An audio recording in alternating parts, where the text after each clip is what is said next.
आता बातम्या पाहूयात विस्ताराने। उद्धव ठाकरे आणि राज ठाकरे हे एकत्र आल्याने राज्यभरात उत्साहाचं वातावरण पाहायला मिळतंय।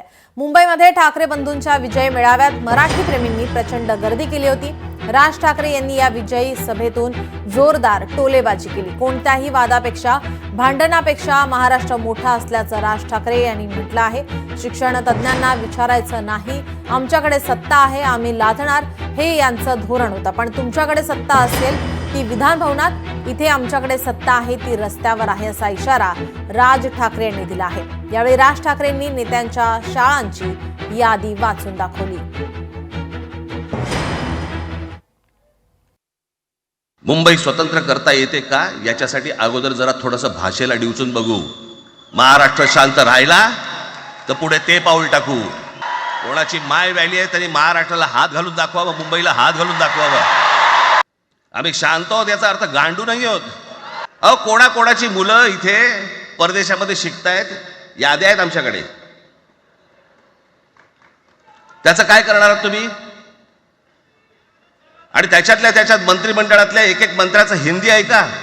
फेफरं येईल, फेफरं काही अंगावरती लादायचा प्रयत्न करता। आणि मग आता माघार घेतली ना, मग माघार घेतली त्याचं काय करायचं? मग वेगळ्या ठिकाणी वळवा सगळं प्रकरण, वेगळ्या ठिकाणी। म्हणजे कुठे? ठाकरेंची मुलं इंग्रजी मीडियम मध्ये शिकली, बरं मग पुढे? म्हणजे दादा भुसे मराठी मीडियम मध्ये शिकून शिक्षण मंत्री झाले, देवेंद्र फडणवीस इंग्रजी मीडियम मध्ये शिकून मुख्यमंत्री झाले। कुठे काय शिकले याचा काय संबंध? तुमचा कडवटपणा हे तुम्ही शिक्षण कुठे घेतले याच्यावरती नसतो, तो कडवटपणा तुमच्या आतमध्ये असावा लागतो।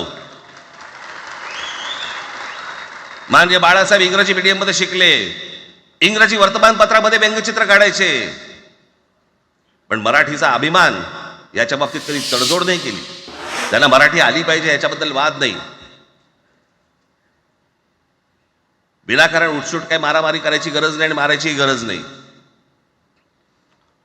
पण जर जास्ती नाटकं केली तर कानाखाली आवाज काढलाच पाहिजे तुम्ही, पण चूक त्यांची असली पाहिजे। आणि एका गोष्टीचं लक्षात ठेवा, अशी कधी गोष्ट कराल त्याचे व्हिडिओ काढू नका। आपल्यामध्येच त्यांना कळलं पाहिजे, कळलं का? मारणारा कधी सांगत नसतो, मार खाणारा सांगत असतो मला मारला म्हणून।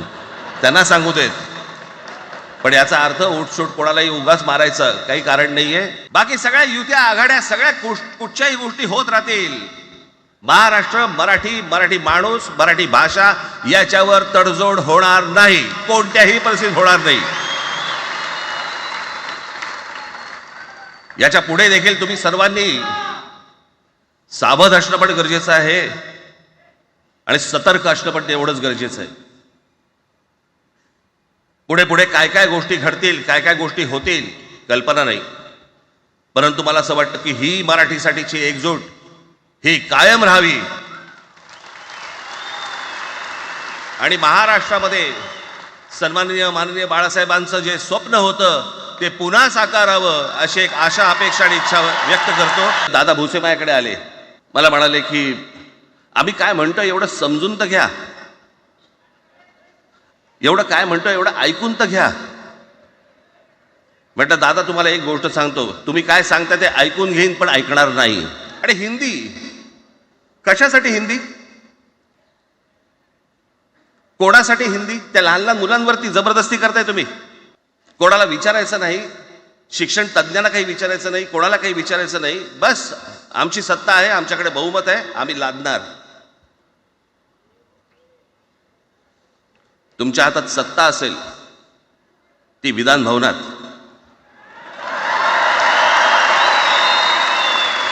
आमच्याकडे सत्ता आहे रस्त्यावर। लोकशाही मराठी ऐका, पहा, जागरूक रहा।